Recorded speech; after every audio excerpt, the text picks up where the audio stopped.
All right, so Becky helped put this all on. I don't have an amazing intro for you, I apologize, but she is awesome and you should chat with her. That's a great intro. Yep, and if you like meeting and chatting with nice people, and she's gonna help kind of lead our recap here, and then you also are on Elise's podcast that that dropped today. Yep. Yeah, today. So Ruby on Rails podcast. That's right. Yeah. So might be some duplicate content, but the good news is you all are talking.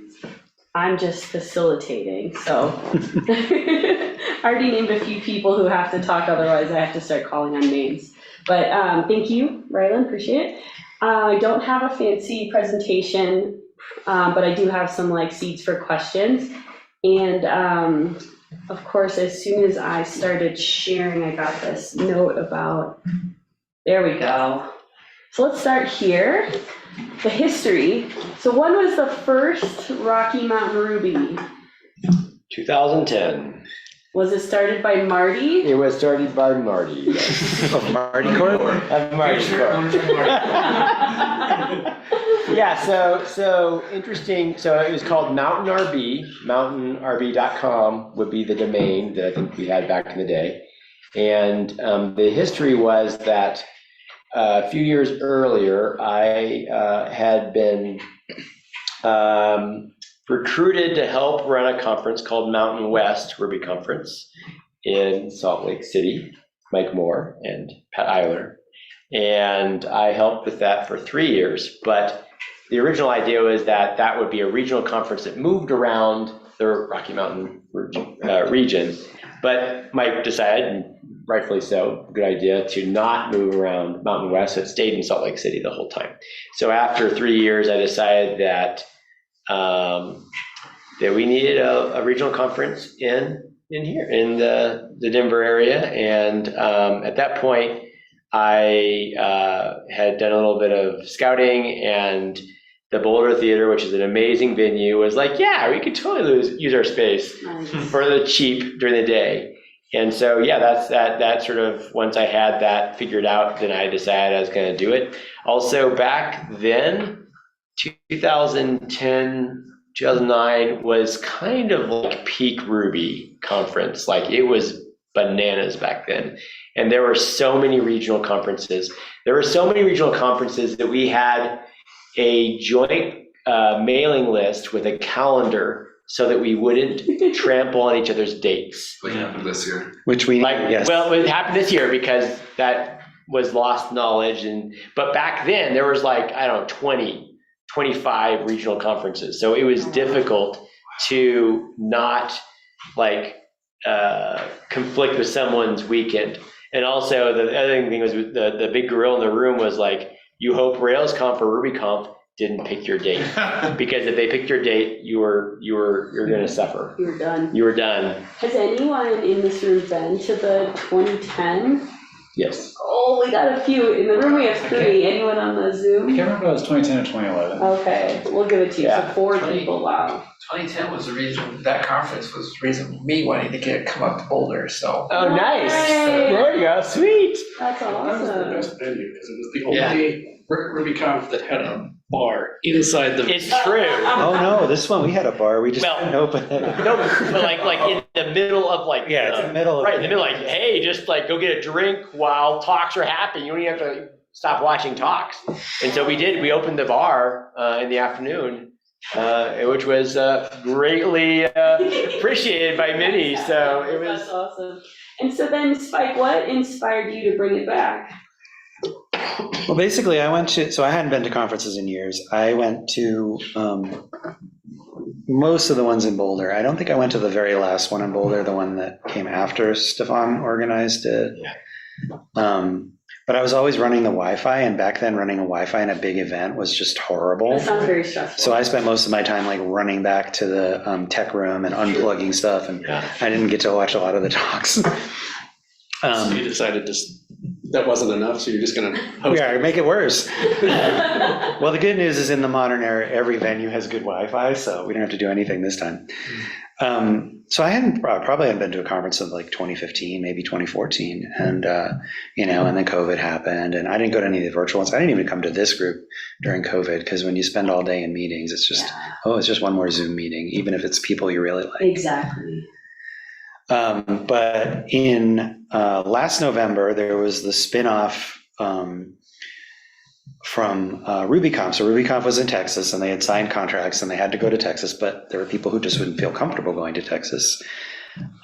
So Gemma and Emily, who are both at Shopify, I believe, decided they would do a separate little side conference the week before someplace in a blue state.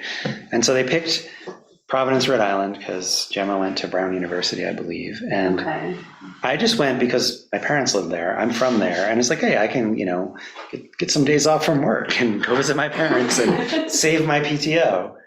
I did want to go to the conference. I was excited for that. And, but I just had such an awesome time and like reconnected with people I hadn't seen in years, made some new friends. And that got me thinking about it. And then the other thing that happened at that conference was there was a podcast panel, which Drew was on, and Brittany Martin hosted it. And I'm like, oh, there are a ton of Ruby and Rails podcasts. I mean, I used to listen to them back in the day, and most of those are kind of like the Giant Robots podcast and the 555 Ruby or Ruby on Rails podcast, which is now the Ruby on Rails podcast. I'm like, oh yeah, I should start listening to these. And then listening to those people are talking about the conferences they're going to, Sin City Ruby and Ruby SaaS, and Brighton Ruby. And I'm like, I miss this. And you know what? I can do this. You did. I did. And then partially I think it's because I was bored at work. It's like something to drive me crazy. That's awesome. Thank you. All right. And so now I was hoping we could talk a little bit about some highlights. And I know this conference was like 5 days ago.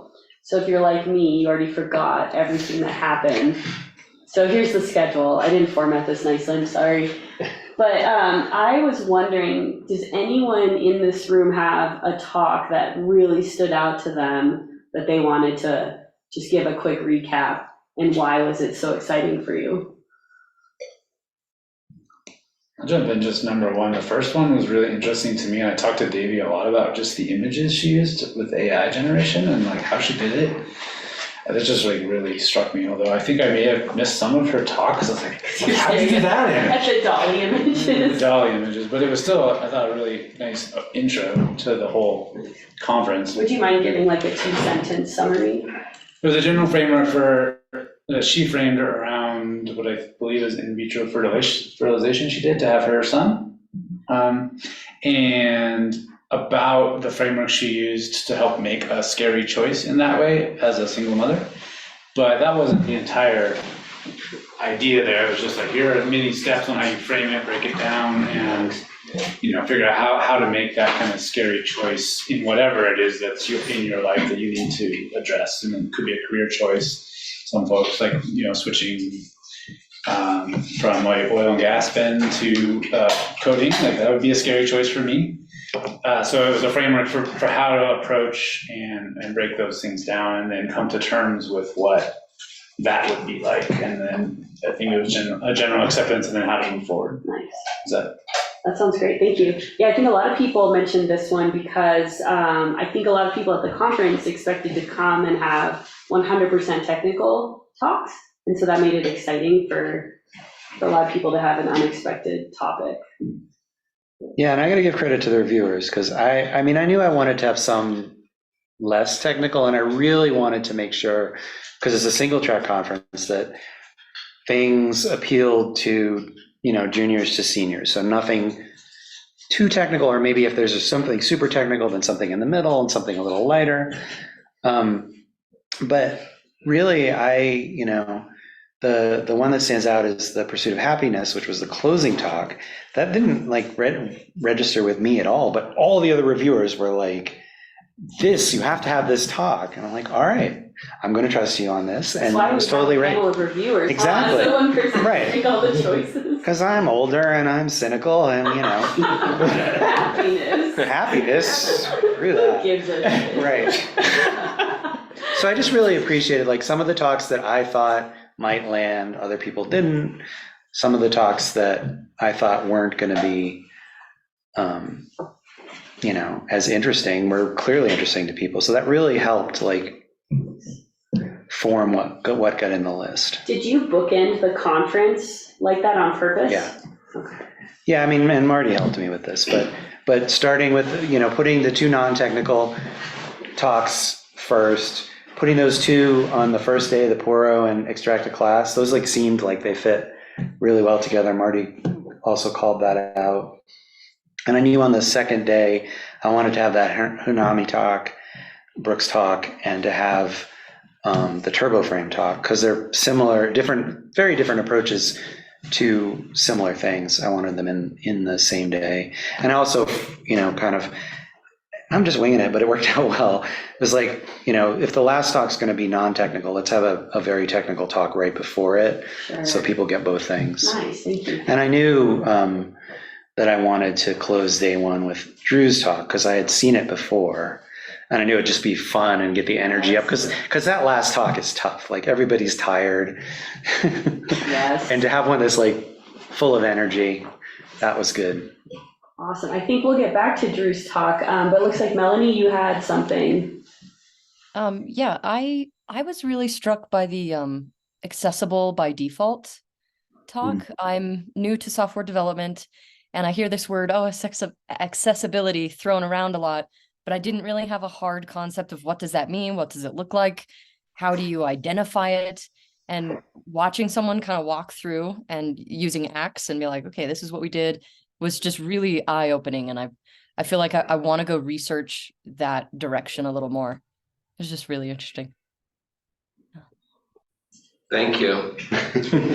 I was surprised giving that talk how people had heard of it. There was some point, I don't remember, I winged something when I asked like how many people in the room had like heard of something, and it was like very few people. And I was expecting it to be like half the room, and it changed my perspective giving that talk a lot, because I think I have a false assumption working in a company that staffs and values accessibility highly about what the general population, like population's awareness is. For sure. Awesome, thank you. All right, anyone else, any highlights?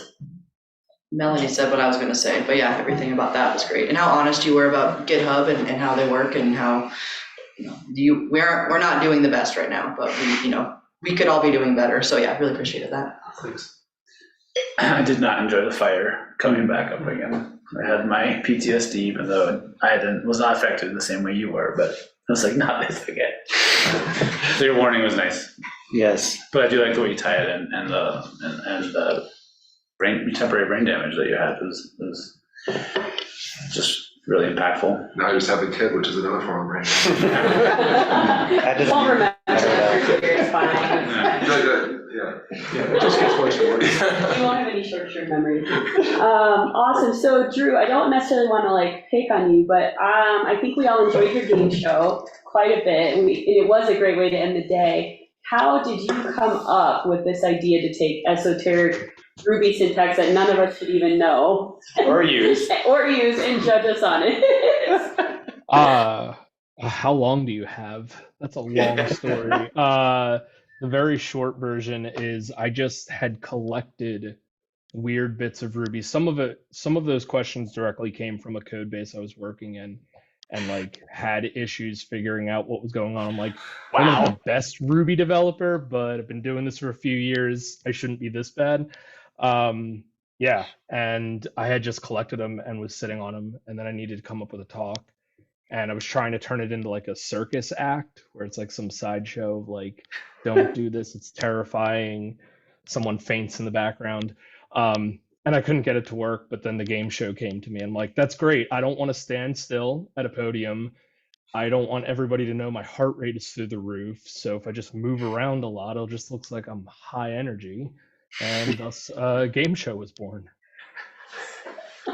That's awesome. So we have a couple of comments on the chat here. I think like Melanie says, the conference was a great balance, and Eugene agrees. So that's awesome.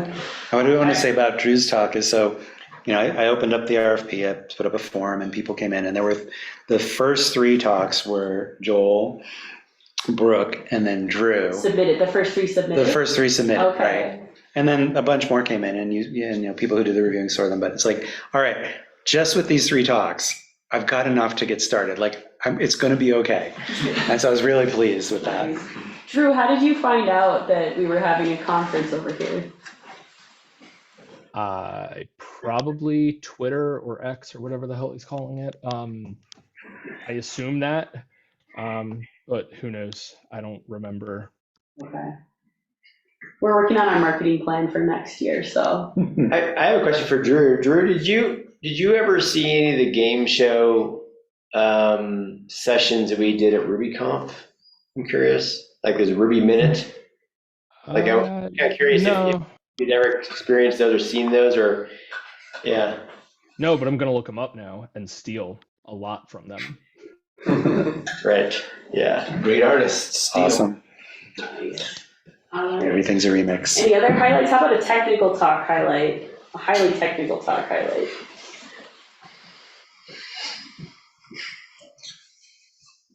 Packwork one for sure, for Yeah. me, which I think we're just going in order right now. I'm just going in. No, I mean, that was a fun story too, to learn about how a company, I think it was Doximity, right, took a big code base and made it a little safer by putting Packwork in place. And I love how he was just like, take all your files and just like throw them in a folder and then make a shit list. And all your tests will be passing, it's fine, you won't break anything. And then just slowly winnow down your shit list. And Stefan's book is also about Packwork, because he has another book called Componentizing Rails that was like a much bigger lift, and then Shopify did. And Stefan was from Gusto, Yeah, who sponsor. sponsored the conference. Sorry, go ahead. Yeah, no, that's great. That's a good call out. And he's not here though, so he's in trouble. Yes. However, so he's writing another book about Packwork because he's like, don't read my first book. I'm going to write another book because Packwork is way better. Oh, wow. And it's just a lot easier to integrate into something like that. That's a trash fire that you need to simplify.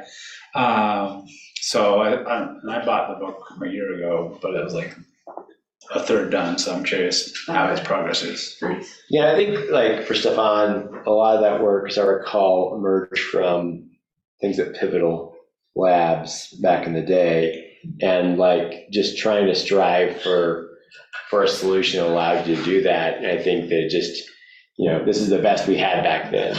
And, I think Packwork is just a great example of how it just evolved and got, so much better. I think you should still read the book though. I mean, it's still interesting to see the progress. But Looks like Chris on Chris. Zoom says the caching talk. What do you like about the caching talk? The dev, that was the dev 2 one. Cache. So I liked how Rwana kind of broke it down into the different levels that you choose to cache at. I think a lot of people, they hear caching and they just think it's you turn on one button and that's it. But just going through it, just in my history, you really got to understand what you're choosing to cache. I think she did a good job of kind of going up to that high level and those decisions that you cross once you decide that, hey, we're going to start caching stuff. So that was a really good talk. Awesome, thank you. I like the video too, where it was like the whole page loaded and then the things flashed in. I had all the reactions, like, oh shit, I see it. Yeah, I still don't know how they got their initial loads so fast. That That's was very fast. pretty intense. Wildly fast. Great, awesome. Yeah, that was a good one. And we had the pleasure of Conference recording all the talks, so anyone who wasn't able to see the talks will be able to see the recordings. Spike, do you have an update on the recordings? Just thinking end of October, beginning of November. Okay. And we'll definitely put it in the, I'll link to them from the website. We'll put it in the Slack and we'll put it in Tech Friends. So. Okay, awesome. So y'all can look for those. Very cool. Give a little pause in case anyone else. All right. Not any particular talk. I really liked the structure of huge breaks between the talks. Yeah. Like, I liked the 2-hour lunch. Oh yeah, yeah. And the weather cooperative. The weather It cooperative. did, it was beautiful. I was nervous about the 2-hour lunches. I was like, I have to make small talk for 2 hours. Twice. But it actually was great because we went and we found some random place for lunch and then, 20, 30 people there and just kind of chat for the whole time. It was really nice. Got to get to know people, that I otherwise would have just said hi to in the hall and that's it. So awesome. I totally stole that from Blue Ridge Ruby. Okay, nice. Well, it was a good idea. Steal. I feel like there's way better food than any conference will ever provide. Exactly. Yeah. I think about all the Rails cons I've been to, like this was better. Like in terms of like an attendee experience than like going to like a Hilton, in a downtown core where there aren't great lunch options. And there are no windows. Yeah. Yeah, E-Town was great. Like, I don't know. I think there's a certain formula that's magical about this size that like, it actually was a better like user experience, I think, than going to like most other conferences. Yeah. In my opinion. I don't know if you guys agree. Yeah. No, I agree with that. And the other thing that, may not be sort of obvious to the rest of you is that it's a lot easier on Spike. Because usually catering and lunch, food is going to be one of your biggest expenses. And especially like, for RailsConf or RubyConf, where, we've been locked into the large venue space and the amount we pay for that food is obscene. Mhm. And you're right. Even when you buy the best stuff, it can't rival, what you can do. And I think like this format really works great because you're so close to so many great restaurants and options, and people can break into whatever groups to go and have conversations at a table of 4, table of 8 or whatever. The food hall is really cool, nice long table, and that's nice. And it's totally organic and it's easy for the organizer because the organizers don't have to worry about it. Yeah. Yeah, having Take a walk. having 2 food halls in Boulder, like that was perfect. That was so great. Yeah. Yeah, and it's like on the chat, we have some agreements about the breaks and lunch. Being so close to Pearl Street was a great location. Totally agree on that. And then Melanie says there's an amazing food truck, a taco truck specifically. At RailsConf, I don't even bother with the provided lunch. I go find some people and go out anyway because Many I'm people not eating do. a stale Yeah. sandwich like this. Yeah. I feel like I learned about some things that I feel like RailsConf could RubyConf borrow. Right, yeah, I think so. Or I guess they can. Well, and actually, what's interesting, and I don't know, we can sort of tangent on this, is that conferences have really getting hit hard in the last year. RubyConf and RailsConf have been losing money each time since last year. And that's because like when the macroeconomic climate changed, all of a sudden businesses weren't sponsoring as much. They weren't sending their teams anymore. And all of a sudden events that sold out were like, can we even get to 50% capacity was a big question. And it was scary, and Spike can relate to this, and although it's not as bad on this level, is that, you sign contracts and you have like obligation to spend money, and you hope that people show up, you hope that people sponsor. And I Spike certainly worried about this, like ticket sales aren't doing that great and I don't have any sponsors, and like that's really scary because that early phase, an organizer's at great risk. So where I was going with this is that we've actually at RubyConf, Ruby Central, which organizes RailsConf and RubyConf, we've talked about like maybe breaking the sort of reliance on convention centers and hotels and considering alternative venues that won't be as expensive, that won't lock us into a really high F&B minimum, food and beverage for those that aren't familiar with that term. So yeah, I think there is a bit of truth to that. Like, hey, can we riff on things that work at the smaller format and make it work at the 600, 800,000 person point? Wow. That's cool. Do you have something? I probably did and I forgot it. Okay. But, I think what was nice is that let your brain reset and process the talks too. With even the 30-minute break was like, I get some food, and I think it was just super nice. Yeah, I mean, that came from, like I said, I stole the idea for the lunch break from Blue Ridge Ruby, and stole was, I had lots of conversations with Jeremy, who organized that. But, there was also from the podcast that people talk about, and I know I've heard Drew talk about this and other people talk about that, like a lot of people's favorite thing is the hallway track, right? When you're talking to people, you're learning stuff, and so I wanted to make as much room for that as I could. Awesome. I feel like Mountain West did that too. Yeah, Mountain West was good at that. Yeah. The only downside of Mountain West is that those blocks are so big, and you really had to walk a fair way to get to a restaurant, whereas Boulder, like, Yeah. 1-2 blocks. Which cuisine type do we want? Yeah, You know, exactly. right? There's that little cafe that was like a 30-second walk that I didn't even know about. It was like the dispensary. Yeah. And Dispensary and then the little cafe, right? I don't remember anything after that. everything's a blur after this.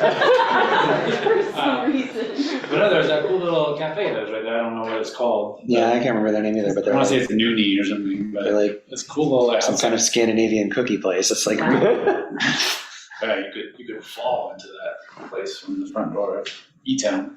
Nice. Yeah. I would love I ate at the same restaurant every lunch, dinner, like the Mountain Sun right there. It was super close walking distance.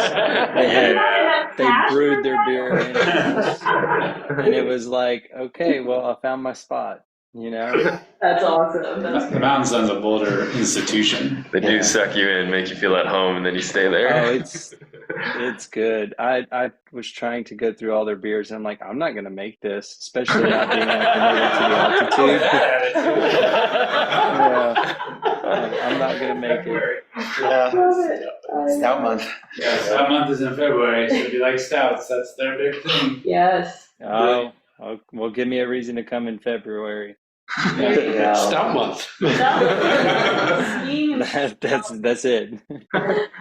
I would love to hear from a recent grad or two how you felt about like the topics in the conference and like the technicality versus like beginner talks. Katie knows I'm looking at her. I know, you're staring at them and I'm staring at them. I'll say something. I'll take it for the team here.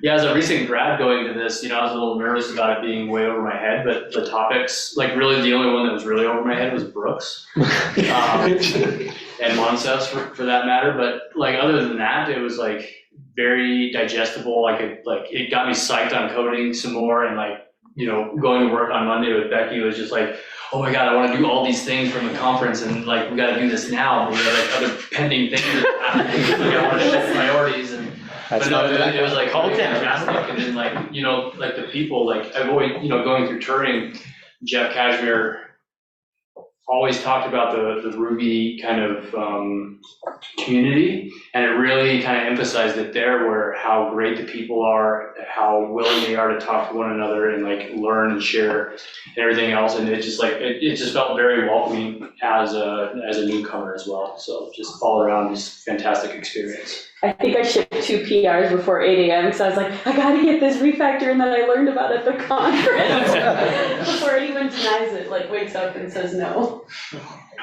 I went with a coworker of mine. It was his first Ruby conference. He's been a programmer for a while, but he's been to the big corporate conferences like the Apple one. And he said he was amazed at how welcoming everybody was and how he could just walk up and start talking to people, and they were super understanding and accommodating. Like he really loved the Ruby community. And like he talked to Brooke for like 3 hours, and like he's just like, how do I? He gave a talk. He's one of the speakers. He's somebody important, and I just got to talk to him for 3 hours about it. And That's nice. he was super thrilled about that. The E-Town staff, who were great, they commented on that a bunch too. Like, they do this, they have conferences, they compared us to some other conferences, which I won't name, but they're like, everyone's just talking to everybody, and people are just walking up and saying, hey, I'm so-and-so, nice to meet you. And they said that they really appreciated that, like how welcoming and how friendly everyone was. They said we were cleaner than the environmental.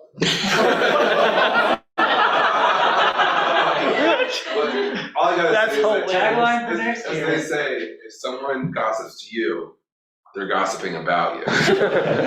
So I want to know what they had to say about us. They're going to tell everyone we're cleaner than we are. Like those nerds. Oh my God. That's great. Awesome. Anyone else? I thought the game show was really interesting. Hearing people go out and say they have X many years on Ruby, and it's like, all right, they're probably gonna get this. And then it was amazing. It was amazing to hear everyone think out loud. Honestly, that was like what I got out of that, was hearing everyone just kind of speak out loud into this, and then like get the wrong answer, which is like kind of nice, because it's like, all right, cool. Like those are really difficult, insane, Ruby questions that Drew came up with. But I thought that was really eye-opening and That was kind of my least humbling favorite. too. That was very Because I was trying to chat with my wife, and Elise calls me out. My name gets through the rest of it. I'm like, oh, it's just a fluke. I can get back. And I'm like, what? I'm back in the. Everyone wanted to pair with Brooke. That was great. That went sideways really fast. Like, there's just a tension too before the slide would switch. You're like, how wrong am I? Yeah, that was really good. I was sitting next to Jeremy, and I've been doing Ruby for 20 years. He's been doing Ruby for 20 years, and we were like maybe 80%. And on a lot of them, we're like, it's probably B, but I'm not surprised if it's D. Right. If only that was a valid answer. Awesome. All right, so how are we doing? We're good, yeah. Okay. I'm not gonna ever cut you off. I love sitting and listening to everybody chat, so. Okay. I wanted to spend a little time on the lightning talk. So this one's a bit of a pop quiz because I don't have them written down. So it's gonna test everybody's memory, but I know Melanie, yours was really fun about the first follower after the lone nut. That was awesome. Thank you for giving that lightning talk. Any other lightning talks that anyone wants to highlight? So the Makefile came up today. People were talking about that. Ah, yes, Makefile was a good Makefiles. one. There was Code and Coffee, which we already talked about. Melanie's talk was great. You should all watch that video of the dance party that breaks out, because it's wild to watch, like, group interactions develop in that way. You're like, no way.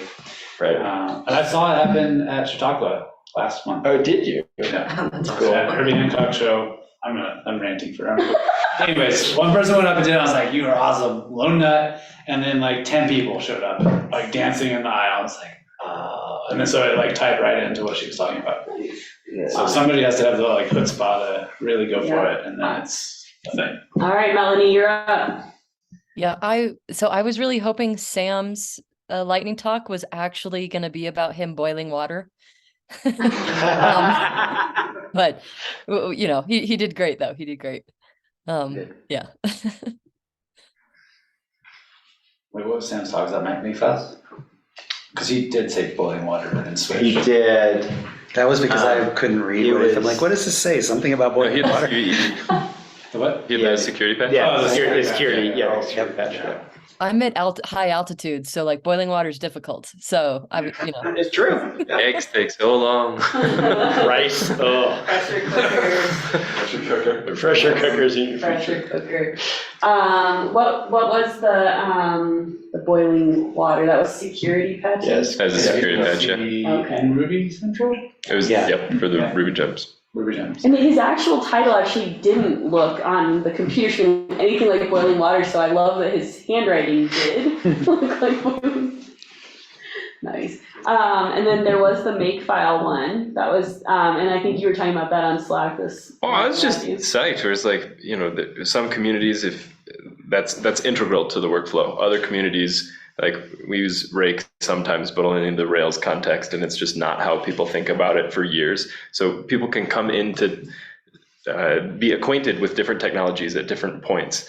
And when I learned about Makefiles too many years into my career, I was not in a safe space to say, I just learned about Makefiles. So to see him come up and say, like, I just learned about Makefiles, I was like, yes, like the emotional safety that celebrates learning at every corner was so cool and refreshing to like just relearn about this community. That was like the most important part to me emotionally. And then secondarily, I just want to talk to anybody about like, you know, imperative systems versus dependency graphs and how computers are cool. So, you know, we can always do that later, but that was exciting too.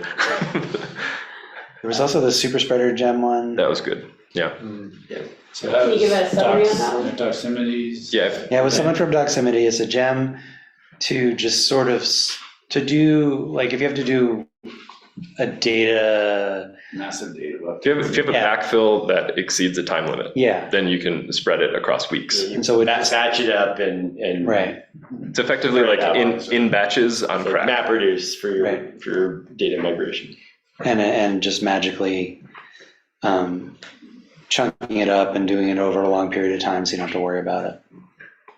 I wish I knew about that back in 2018 when I did a massive migration and I just like sat there and ran Tmux and just kept hitting go again. And I'm sure there was a tool for it, but let's see, Chris.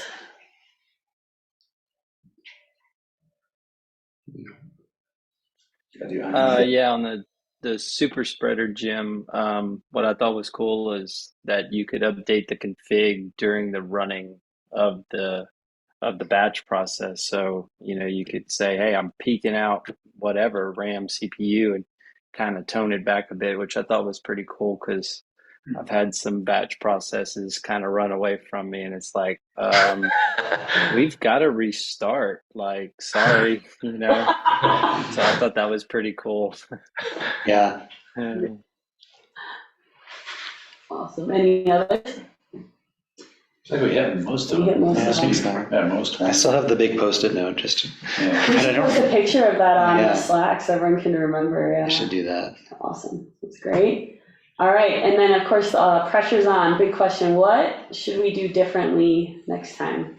Assuming there's a next time, which no promises. Spike's rejuvenated. He slept till 10 on Saturday. There you go. Yes. I think there's a comment that I saw somewhere about like having like official after hours types events. So like when people are like, I kind of want to do something after this is done, to know like, oh, that's where it's going to be. I can now plan on that, as opposed to the where are people going and how do I know and how do I meet up with folks. So I think that's kind of nice. It doesn't have to be like sponsored or anything like that, which is, sometimes they do that, but like, just if nothing else, like, Yeah. oh, now we know where we're going. That was a good call out because I was happily surprised how many people wanted to go out after the conference. Yeah. I was hoping that somebody would organize that. I did throw that out in Yeah. Tech Friends, but because I had enough to do. Yeah, no, I think it's totally fair, right? Yeah, We'll absolutely. designate someone Yeah. to be the Right. hype person. Yes, I think Rylan just volunteered. I don't know if you could see that on the camera. He just did a little dance. But yeah, I mean, so RubyConf Mini, somebody sponsored, like rented a event space and did a game night, and I went to that, and that was just great, Yeah. Game nights are great. I'd love Yeah. to see something like that happen. Yeah. I think finding the spaces would be the hardest part of that. There is It's that. like, where would you do that in Boulder? If you ran the conference like a day earlier, you could probably drop into like the beer garden on a Wednesday with a bunch of people. There's a lot of spaces in Boulder that are pretty underutilized, like outside of Thursday, and especially Friday, Yeah. that like you wouldn't need to pay for it. I'm just thinking about like the bootstrap approach that worked so well, right? Yeah, for sure. Versus like making a commitment. I can tell you guys, I sponsored a happy hour at RailsConf 2 years ago, and it was like $6,000 or $7,000 to like commit. So if you want to get your company to commit that much to get like 100 people to have drinks, like go for it. But Yeah. it was expensive. That's a lot, yeah. But, It's me, sorry. Sorry about that. It's fine. It wasn't my money. It was Amlona. nice. I was impressed with how many people came from out of town. Because I did figure if it was all Boulder, Denver, Longmont, everyone would just go home, want to go home right away after the conference, but there were a lot of people who wanted to hang out. And those of us in Longmont wanted to wait an hour for traffic. So we all wanted to go out. Those people from Chicago were like traffic. I know, but. Yeah, and I negotiated with the family, like, Dad's not coming home for dinner this night because I'm gonna stay at the conference and do the thing. There you go. So I think especially that if you have like, if you know things are gonna be happening, then like you might make those plans to not drive back home. 100%. Is that right? Melanie. Oh yeah, Melanie. Yeah, thanks. So I was thinking, there were quite a few recent grads from touring there, and I'm one of the loud ones. I don't know if you realize that, but I have a lot of very timid, very shy cohort mates, and although I was trying to encourage them to come over and like just listen in or just stand by, I'm wondering if maybe there could be something, not exactly like the mentor-mentee thing, that's a little complex, but maybe if there was, someone senior who could take one of those 30-minute breaks and like kind of be there for the shy, the ones who are new to networking, the ones who don't really know what to ask and stand around awkward, to just be kind of that, like, please come talk to me, kind of station, if you will. That might be something that's, again, kind of low key, not organized like mentor mentee, like RubyConf or anything, but that's an idea. Well, the start of the Guides and Scholar program actually happened at Rocky Mountain Ruby. I did not know that. Yep. Unfortunately, I called it Sherpas back in the day, and I realized that's not an okay term to use. But anyway, it started there, and the whole purpose was to make the conference not seem as scary. Because you're right, there's a lot of people that are a little bit intimidated by the conference and all these new people, and it's not that scary when you get in there and you actually start engaging, but you don't know that. Yeah. And so the Guides and Scholars program was really about that, and also just helping people that maybe couldn't afford a larger conference, a sponsored ticket too. But you don't have to have the sponsored ticket piece. So I think that would not be too difficult to someone not Spike organize, next year, Right. and that could make it really nice. Well, this would be a good point to shout out for talking about scholarships, is like Rylan here did that. And that he reached out to me and said, can the Boulder Ruby group buy a few tickets to give away? And I said, sure. And made a deal. And then Sponsors. Sponsors. And then he put up a form, and I gave him 3 tickets, and he got 15 people.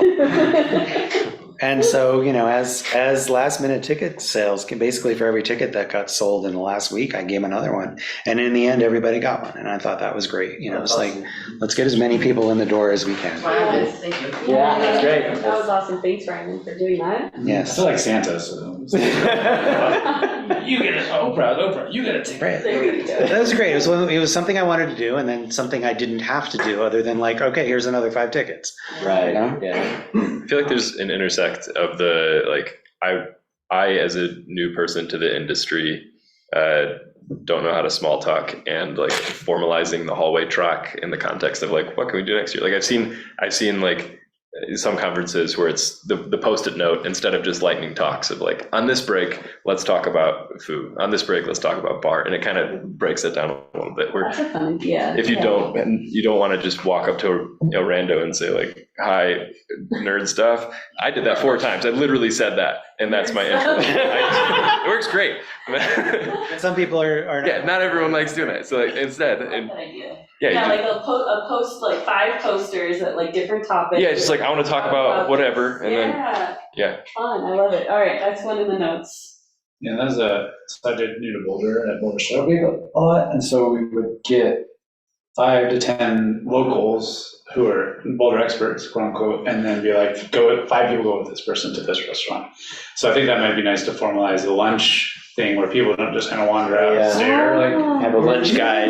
Can I make eye contact long enough that you'll invite me? Yeah. Yeah, that was somewhere in my notes, but not something I ever got around to organizing. Yeah, I like that. that's a lot of work. A lot of work. Well, speaking of a lot of work, thanks, Spike. Yeah. Thank you, Spike. I don't know how you would formalize it, but one thing I like doing is, since I've been, especially here, involved in this community so long, that like talking to someone new and they're like, oh, it was you years ago at a RubyConf, I think. You had questions or thoughts about the GEM infrastructure. Yeah. And I was like, oh, we should go talk to Andre and Evan. Yeah. And so I went and found them and introduced you, and you guys went and had lunch and talked about it for a long time. And, my coworker that I went with, like, he had questions with me about a talk that he saw. I'm like, I know that, I'll go introduce you to them. Let's go talk to them. And so I don't know how you formalize that of like, hey, can somebody introduce me? Yeah.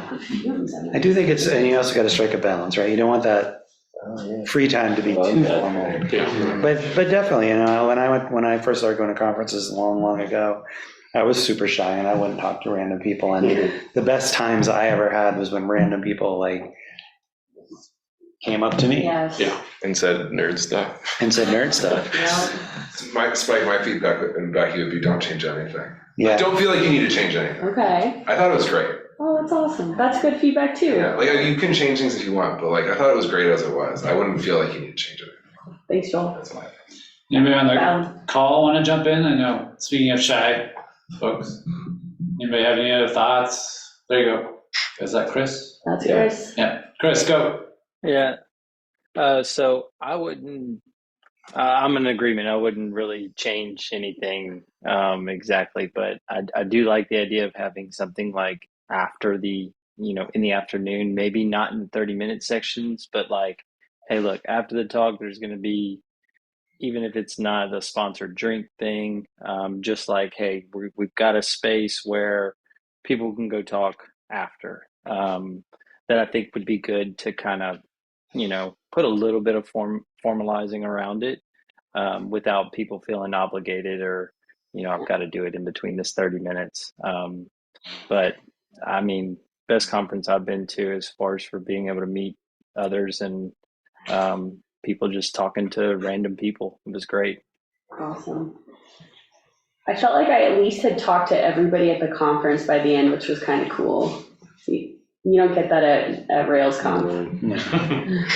As an introvert, you were super into that? Well, I thought it was cool that as an introvert, I managed to make eye contact with 120 people and felt like wave to them on the street, kind of. Was that the total? Was it 120? Yeah, I think it was 120. I only know because I ordered the t-shirts. Twice. Yeah, so that's a thing for next time. Thrice. We need to order more t-shirts. More t-shirts started. Yeah, it was like, We need to get the scholarship tickets out sooner, I we need to think. get the scholarship tickets sooner. We need to, like, I tried to turn off ticket sales twice. Yeah, someone Jonathan had to email you and say, have you opened this up? So Yes, I and can I in the end, I just left it open because I didn't really think that people would be making their plans the week of, including some people who are asking about hotels. I should have told you. Yeah, you should. Now I know. Like, you have to leave it open. And because people will show up like, oh, this is amazing. Can I just come to this? Can I give you some money right now to come to this conference? And so, Yeah, Stefan told me a story of like, someone said, oh, I saw on Twitter you're at the conference. I didn't even know about the conference. Can I go to the conference? And he happened to have a sponsorship ticket left that he just gave to them. But yeah, it's like there were people walking up day of, so. Like Ruby is a lazily evaluated language. Right, runtime. At runtime. Well, at the end, I'm like, if somebody, we didn't have to go to the world. Just barely. Because it's like, whatever. That's awesome. Oh, I Nobody really ever asked me why I didn't have a badge. Yeah. I recognized your face, so it was all right. Because I work for E-Town. The week of too, I saw that discussion. I was like, Oh, Chris, go ahead. Sorry, Chris, I didn't see you there for a sec. Yeah, I'll finish up. I was just going to give some perspective from coming in from out of town. Just one of the things at first was the time frame and not having that schedule of like, hey, when does it end on Friday? I was booking flights and I'm like, do I try to go back Friday night? How long is this going to last? So that was one thing. Thankfully, Monsef reached out to somebody and said, it's going to be around 5. So I was able to kind of get booked early, which I'm glad I did. And then just maybe some like, and I don't know, maybe it was on there and I didn't look at it, but as far as for like locations or places to stay that were close, like recommendations, like, hey, look, here's a couple spots that we can, maybe more people from the conference would stay in similar spots and kind of continue those conversations back there. But just from coming out of town, that was the only thing was timing wise, because I booked early. I wanted my plane set early. I wanted my hotel set early. I wanted everything set because neurodivergent, I'll forget about it and do it last minute,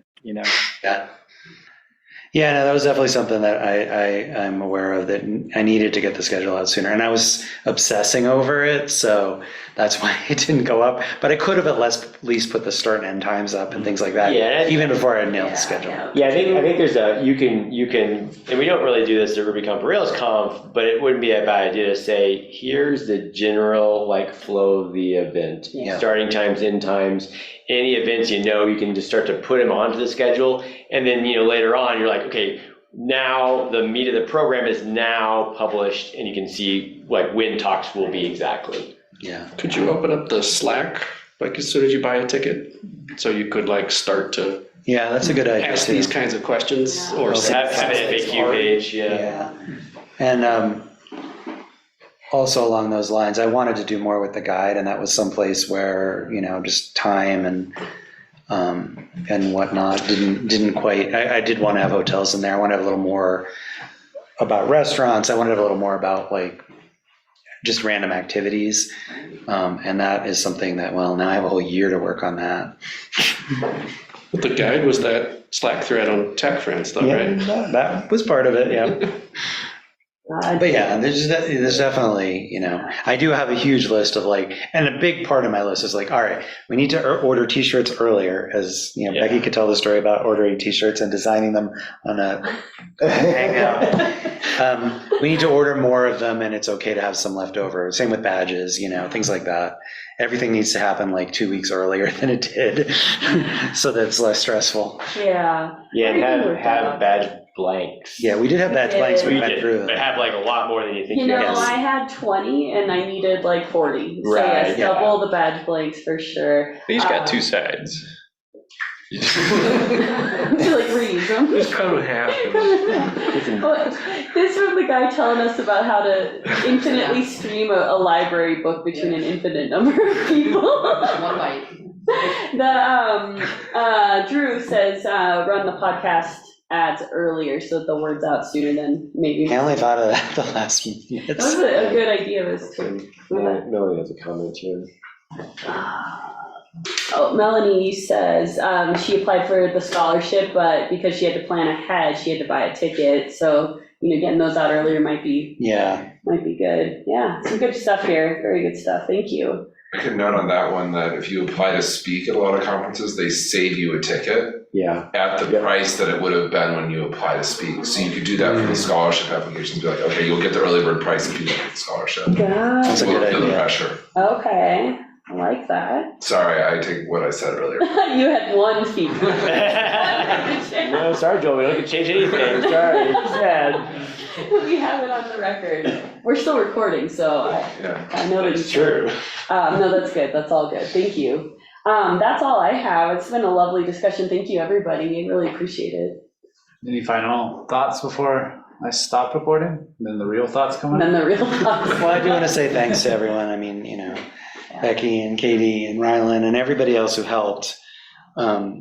What made this doable for me was to just be able to trust people, to find the food, to get the t-shirts, to, Heidi, who's not here, was doing the social media, and I had my Slack people, Justin and Kat, and, it's like, all right, you're just like, go for it, I'm going to trust you, and then I can be doing the other things. So that was a really, I couldn't have done this by myself.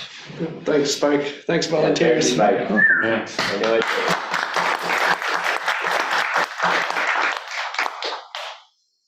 So where's it gonna be next year?